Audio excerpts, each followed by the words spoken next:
Canadian പ്രധാനമന്ത്രി Justin Trudeau പ്രധാനമന്ത്രി സ്ഥാനവും ലിബറൽ പാർട്ടിയുടെ നേതൃസ്ഥാനവും രാജിവെച്ചു എന്ന വാർത്തയാണ് ഈ മണിക്കൂറുകളിൽ പുറത്തുവരുന്നത്. ഇപ്പോൾ ഡോക്ടർ മോഹൻ വർഗീസ്, രാഷ്ട്രീയ നിരീക്ഷകൻ, വിദേശകാര്യ നിരീക്ഷകൻ, ടെലിഫോൺ ലൈനിൽ ഉണ്ട്. ഡോക്ടർ മോഹൻ വർഗീസ്, നേരത്തെ ഏറെ ചർച്ച ചെയ്യപ്പെട്ട വിഷയങ്ങളിൽ ഒന്നാണ് ജസ്റ്റിൻ ട്രൂഡോയുടെ നിലപാട്. അദ്ദേഹം ഇന്ത്യ വിരുദ്ധ നിലപാടാണ് സ്വീകരിച്ചിരുന്നത്. കുടിയേറ്റത്തെ പ്രോത്സാഹിപ്പിച്ചിരുന്നു. ഖലിസ്ഥാൻവാദികൾക്ക് പൂർണ്ണമായും പിന്തുണ നൽകിയിരുന്നു. ഒരു ഘട്ടത്തിൽ ഇതൊക്കെ നേട്ടമായി മാറിയെങ്കിൽ പിന്നീട് അത് കനത്ത തിരിച്ചടിയാകുന്ന സാഹചര്യമുണ്ടാകുന്നു. സ്വന്തം പാർട്ടിയിൽ നിന്ന് തന്നെ എതിരഭിപ്രായം ഉണ്ടാകുന്നു. അടുത്ത തെരഞ്ഞെടുപ്പിൽ മത്സരിച്ചാൽ ട്രൂഡോയെ മുന്നിൽ നിർത്തിയാൽ പരാജയപ്പെടുമെന്ന് പാർട്ടി ഭയക്കുന്ന സാഹചര്യം ഉണ്ടാകുന്നു. ഇത് വലിയ തിരിച്ചടിയായി മാറുന്നു. ഒപ്പം ഇന്ത്യ വിരുദ്ധതയ്ക്കുമുള്ള ഫലം എന്നുകൂടി ഇതിനെ വായിച്ചെടുക്കേണ്ടി വരില്ലേ?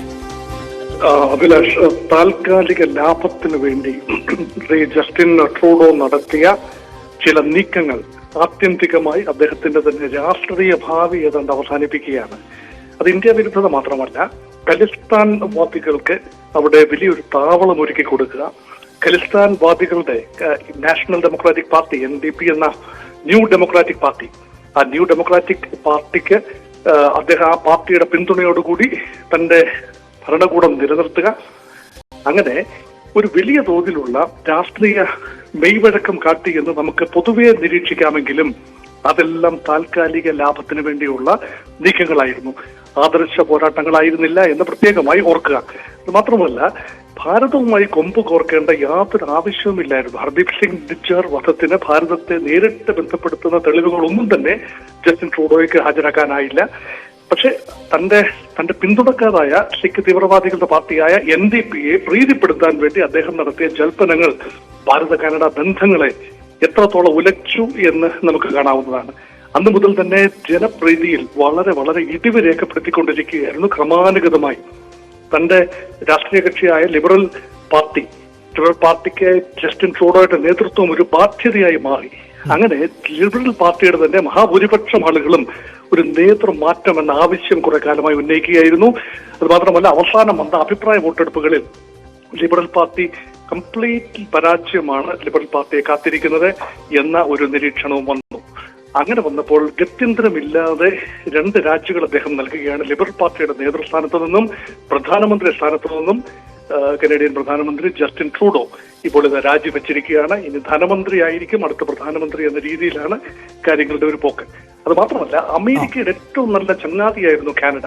അമേരിക്കയുമായി വലിയ അതിർത്തി പങ്കിടുന്ന അമേരിക്കയുടെ ഏറ്റവും അടുത്ത സഖ്യരാജ്യം.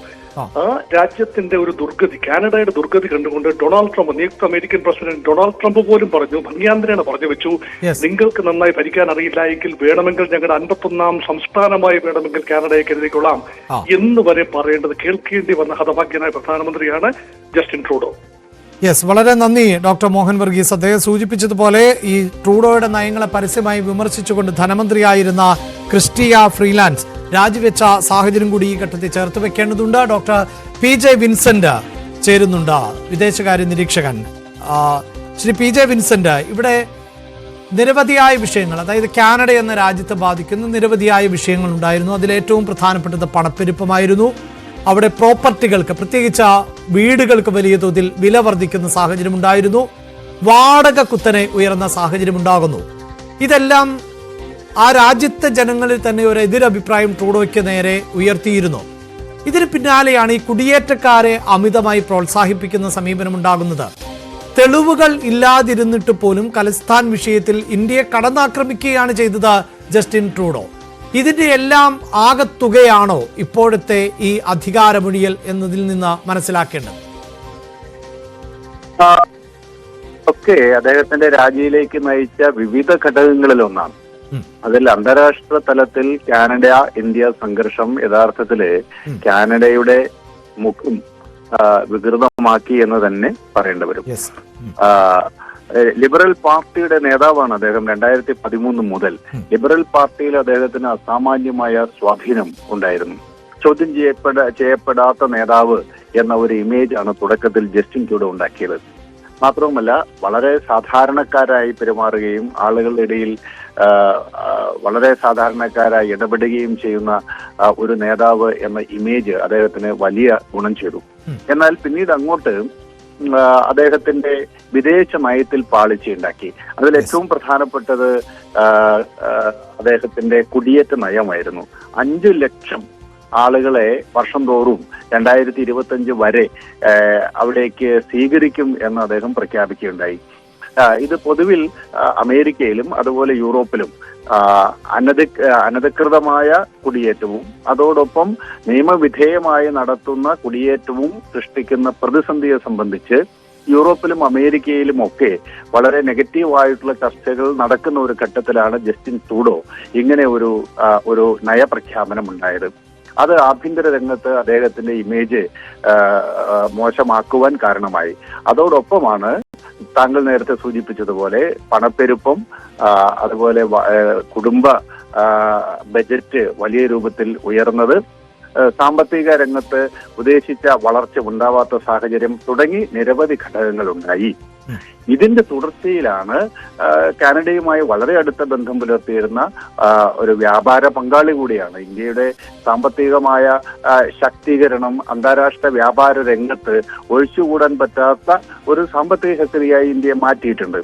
അപ്പോൾ ഇന്ത്യയെ സംബന്ധിച്ചിടത്തോളം ഈ ഖലിസ്ഥാൻ ഭീകരവാദം ഇന്ത്യയുടെ ആഭ്യന്തര സുരക്ഷിതത്വത്തെ ബാധിക്കുന്ന ഘടകമാണ്. 1984 ഇന്ത്യൻ പ്രധാനമന്ത്രി ഇന്ദിരാഗാന്ധി രക്തസാക്ഷിയായത് ഖലിസ്ഥാൻ ഭീകരതയുടെ ഫലമായിരുന്നു എന്ന് നമുക്കറിയാം. അതുകൊണ്ട് ഒരു കാരണവശാലും ഇന്ത്യയിലെ പഞ്ചാബ് കേന്ദ്രീകരിച്ചാണെങ്കിലും പാകിസ്ഥാന്റെ പിന്തുണയോടുകൂടിയാണെങ്കിലും അതുപോലെ കാനഡയിലുള്ള ഇന്ത്യൻ വംശജരായിട്ടുള്ള സിഖുകാർ അവരെ ഉപയോഗിച്ചിട്ടുമൊക്കെ വളർന്നു വരുന്ന ഈ ഖലിസ്ഥാൻ വാദത്തിന്റെ പുനരുജ്ജീവനത്തെ അതീവ ശ്രദ്ധയോടുകൂടിയാണ് ഭാരതം നോക്കിക്കണ്ടത്. ഇക്കാര്യത്തിൽ ഭീകരതയ്ക്കെതിരായ ആഗോള യുദ്ധത്തിന്റെ ഭാഗമായി ആഗോളതലത്തിൽ രൂപപ്പെട്ട ഒരു കൺസെൻസസ് ഉണ്ട്. അമേരിക്ക, റഷ്യ അടക്കമുള്ള രാജ്യങ്ങൾ ഈ കൺസെൻസസ് ശക്തമായി നിലനിൽക്കെ അതിന്റെ ഭാഗമായി ഈ സിഖ് തീവ്രവാദത്തെ നേരിടാൻ വേണ്ടി ഇന്ത്യ നടത്തിയ ഡിപ്ലോമാറ്റിക് വെഞ്ചർ ഫലം കണ്ടു.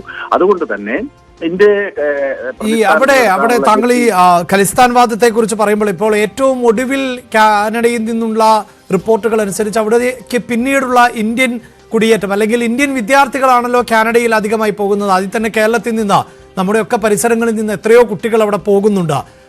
അവർ പ്രതിസന്ധി നേരിടാനുള്ള ഒരു സാധ്യത നമ്മൾ മുന്നിൽ കണ്ടിരുന്നു. അവർക്ക് PR അടക്കമുള്ള കാര്യങ്ങളിൽ പ്രതിസന്ധി ഉണ്ടായേക്കുമെന്ന് നിരീക്ഷണങ്ങൾ ഉണ്ടായിരുന്നു.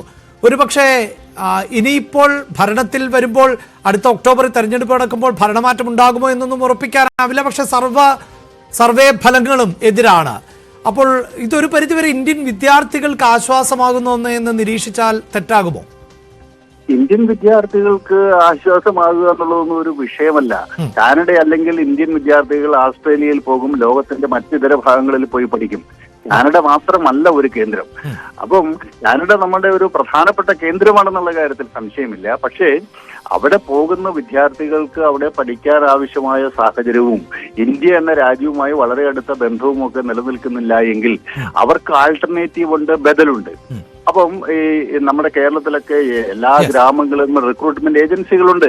അപ്പൊ കാനഡയിലേക്ക് പോകുന്നതിന് പകരം അമേരിക്കയോ ഓസ്ട്രേലിയയോ ന്യൂസിലൻഡോ ഉള്ള മറ്റ് താവളങ്ങളിലേക്ക് പോകാൻ നമുക്ക് പ്രയാസമില്ല. അതുകൊണ്ട് ആ രൂപത്തിലുള്ള നയ വ്യത്യാസം ഇന്ത്യയുടെ ഭാഗത്തുനിന്നും ഉണ്ടായിട്ടുണ്ട്. അപ്പോൾ കാനഡയോടൊപ്പം തന്നെ ഇന്ത്യയിലെ ഇന്ത്യൻ വിദ്യാർത്ഥികൾക്കും കാനഡയ്ക്കും ഒരുപോലെ ഗുണകരമായ ഒന്നായിരുന്നു. എന്തായാലും സമയപരിമിതി മൂലമാണ് ഡോക്ടർ PJ വിൻസെന്റ് ഞാൻ ഇടപെടുന്നത്. വളരെയധികം നന്ദി. ഒപ്പം അമേരിക്കയിൽ പുതിയ പ്രസിഡന്റായി ഡൊണാൾഡ് ട്രംപ് അധികാരമേൽക്കാൻ പോകുന്ന ഒരു സാഹചര്യം കൂടിയുണ്ട്. അവിടെ ഡൊണാൾഡ് ട്രംപ് കടുത്ത ഭാഷയെ ട്രൂഡോയെ വിമർശിച്ചിരുന്നു. ഈ സ്ഥിതി തുടർന്നാൽ, അതായത് കാനഡയിൽ നിന്ന് അമേരിക്കയിലേക്കും മറ്റുമുള്ള കുടിയേറ്റമൊക്കെ ഇനിയും തുടർന്നാൽ 25% അധിക തീരുവ കൂടി ചുമത്തും എന്നുകൂടി അദ്ദേഹം പറഞ്ഞൊരു പശ്ചാത്തലം ഉണ്ട്. എന്തായാലും ഇന്ത്യ വിരുദ്ധത കൂടി ഇപ്പോൾ ട്രൂഡോയ്ക്ക് തിരിച്ചടിയായിരിക്കുന്നു എന്ന് വേണം നമുക്ക് വായിച്ചെടുക്കാൻ.